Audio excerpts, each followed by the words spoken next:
국내 코로나19 신규 확진자가 2달여 만에 가장 많은 79명 발생했습니다. 경기도 부천 쿠팡 물류센터발 집단 감염이 확산하고 있는 것인데요. 밀집 시설인 콜센터에서도 확진자가 나오고 있습니다. 네, 취재 기자 연결하겠습니다. 이재동 기자. 네, 중앙방역대책본부는 국내 코로나19 확진자가 어제 79명 추가로 발생했다고 밝혔습니다. 지난 4월 4일 81명 이후 신규 확진자 수가 53일 만에 가장 많았는데요. 그제 40명에 이어 신규 확진자가 이틀째 급증하고 있습니다.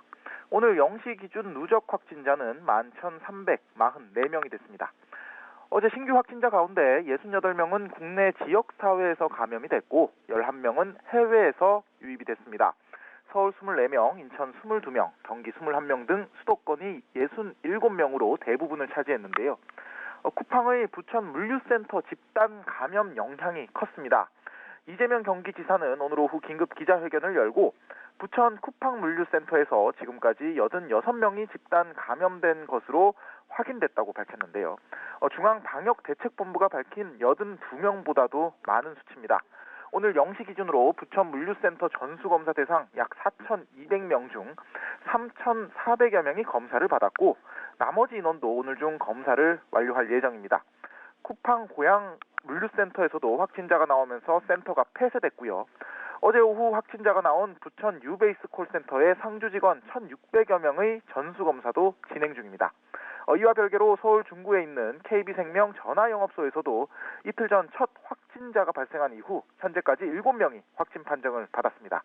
한편 오늘 정오 기준으로 이태원 클럽 관련 누적 확진자는 어제 정오보다 2명 증가한 261명으로 집계됐습니다.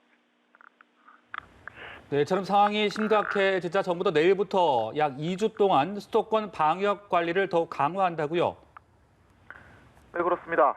지금 확산세를 막지 못하고 유행이 계속 커진다면 사회적 거리두기로 돌아갈 수밖에 없다. 박능우 중앙재난안전대책본부 1차장은 오늘 오후 긴급 브리핑을 열고 이같이 말했습니다. 특히 앞으로 1, 2주가 수도권 감염 확산을 막는 데 중요한 고비가 될 수 있다며 수도권 초기 확산을 조기에 차단하지 못한다면 초중고 학생들의 등교 수업도 차질을 빚게 될 수 있다고 설명했습니다. 정부는 등교 수업은 일단 계속 진행하지만 학생들은 학원과 PC방 이용을 자제해달라고 당부했습니다. 또 유흥주점과 노래연습장, 학원, PC방 등의 사업주에게 운영 자제를 권고하고 방역 수칙을 어기며 운영할 경우 고발이나 영업정지 조치를 할 수 있다고 경고했습니다. 미술관, 박물관, 공원 등 수도권의 모든 공공다중이용 시설 운영은 다음 달 14일까지 중단됩니다. 지자체나 공공기관이 주관하는 행사도 불효불급한 경우가 아니면 취소하거나 연기될 예정인데요. 수도권에 있는 정부기관과 공기업은 재택근무나 시차, 출퇴근 등 유연근무제를 적극 실시합니다. 정부는 수도권 시민들에게는 불필요하거나 급하지 않은 외출과 모임 자제할 것을 권고했습니다. 지금까지 보도국에서 전해드렸습니다.